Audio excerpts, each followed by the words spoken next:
Today's topic is types of informal communication. Informal communication का जो meaning है उससे रिलेटेड मैं वीडियो ऑलरेडी अपलोड कर चुकी हूँ, तो आज की वीडियो में मैं आपको बताऊंगी टाइप्स ऑफ इनफॉर्मल कम्युनिकेशन। तो जो हमारे इनफॉर्मल कम्युनिकेशन के टाइप्स होते हैं वो 4 टाइप्स हैं, हमारे दिए हुए हैं। With the help of diagram मैंने यहाँ पे एक्सप्लेन किया है, ठीक है, लिखा कुछ नहीं है इसमें। स्टार्ट करते हैं वन बाय वन। फर्स्ट है हमारा फ्री फ्लो कम्युनिकेशन। देखिए नाम से ही समझ में आ रहा है कि जो हमारा इनफॉर्मल कम्युनिकेशन में जो कम्युनिकेशन हो रहा है, जो बातचीत हो रही है, वहाँ कम्युनिकेशन का जो वे है बिल्कुल फ्री फ्लो है, ठीक है। अब जैसे with the help of example समझाया हुआ है कि 4 पर्सन्स हैं, वो 4 के 4 पर्सन बिल्कुल फ्री हैं आपस में एक दूसरे के साथ कम्युनिकेट करने के लिए। देखिए बी पर्सन डी से भी कम्युनिकेट कर रहा है, बी ए से भी कम्युनिकेट कर रहा है और सी से भी। इट मीन्स हर एक पर्सन हर दूसरे पर्सन से कम्युनिकेट कर रहा है। It means all are free to communicate with each other. तो ये है हमारा फ्री फ्लो कम्युनिकेशन, जहाँ पे ऑल पर्सन बिल्कुल फ्री हैं कम्युनिकेट करने के लिए किसी से भी। जैसे कि एग्जांपल ले लेते हैं कंपनी की, अगर हम बात करें डिपार्टमेंट की किसी भी एक, तो किसी भी डिपार्टमेंट में अगर फॉर एग्जांपल 4 पर्सन्स हैं, तो 4 के 4 पर्सन बिल्कुल फ्री हैं आपस में कभी भी किसी से भी किसी भी चीज़ के रिगार्डिंग कम्युनिकेट कर सकते हैं। ये एग्जाम्पल है हमारा फ्री फ्लो कम्युनिकेशन का। Next is circular communication. देखिए नाम से ही समझ में आ रहा है कि जो हमारा कम्युनिकेशन का एक वे होगा वो एक सर्कल बेसिस पे होगा। इट मीन्स क्या है, पर्सन ए कम्युनिकेट कर रहा है बी से, पर्सन बी कर रहा है सी से, देन सी कम्युनिकेट कर रहा है डी से, and then again D communicate कर रहा है ए से। अब आप सोचेंगे एरो दोनों तरफ बने हुए हैं। इन एरो दोनों तरफ बनने का मीन्स ये है कि ज़रूरी नहीं है कि हमारे जो सर्कल में कम्युनिकेशन का वे होगा वो इस तरीके से हो कि लेफ्ट से स्टार्ट हो। वो राइट से भी स्टार्ट हो सकता है, लेफ्ट से भी स्टार्ट हो सकता है, कुछ भी हो सकता है।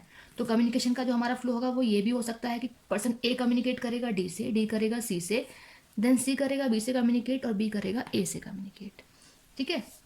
अब इसका भी एग्जाम्पल समझ लीजिए। फॉर एग्जाम्पल हमारे किसी भी एक कंपनी में किसी एक डिपार्टमेंट में 4 पर्सनस हैं जो कि चारों अलग अलग पोस्ट में हैं, ठीक है। तो पर्सन हमारा जो ए है वो जो सीनियर मोस्ट पर्सन है वो कम्युनिकेट करेगा बी से किसी भी चीज़ को लेकर के, कोई भी इन्फॉर्मेशन को फ्लो कर देगा। देन पर्सन बी फ्लो करेगा इन्फॉर्मेशन सी को, सी फ्लो करेगा इन्फॉर्मेशन डी को, and then again person D flow करेगा इन्फॉर्मेशन किसी भी चीज़ के रिगार्डिंग ए को। तो इस तरीके से कम्युनिकेशन के लिए हमारा एक सर्कल मेंटेन हो जाए। ज़रूरी नहीं है कि ये अलग अलग पोस्ट के पर्सन होते हैं, ये सेम पोस्ट के पर्सन भी हो सकते हैं जो कि इस तरीके से एक सर्कल क्रिएट कर रहे हैं कम्युनिकेशन के टाइम पर। तो ये होता है हमारा circular communication. Next is chain communication. अब इसमें भी नाम से समझ में आ रहा है कि जो यहाँ कम्युनिकेशन होगा वो पर्टिकुलर एक चेन में होगा। चेन में क्या होता है कि जहाँ भी कम्युनिकेशन के लिए पर्सन आपस में एक दूसरे के साथ जुड़े हुए हैं वो एक चेन चलती चली जा रही है। अब देखिए एग्जाम्पल यहाँ पे डायग्राम आपको पर्टिकुलर लग रहा हो कि चेन में नहीं है, लेकिन देखिए कैसे है। पर्सन ए कम्युनिकेट कर रहा है बी के साथ, बी कर रहा है सी के साथ, सी कर रहा है डी के साथ, देन डी कर रहा है ई के साथ कम्युनिकेट। हम चाहेंगे तो देखिए यहाँ पे चेन ही तो बनी हुई है, बस मैंने डायग्राम को कुछ अलग शेप दे दी है। आप चाहें तो आप भी अलग शेप दे सकते हैं, ठीक है। तो इस तरीके से मैंने एक शेप दी, एक तरीके से चेन बनी हुई है कि एक के साथ दूसरा बंदा जुड़ा है, दूसरे के साथ तीसरा, तीसरे के साथ चौथा, इस तरीके से आपस में हर एक बंदा एक दूसरे पर्सन के साथ ऐड है।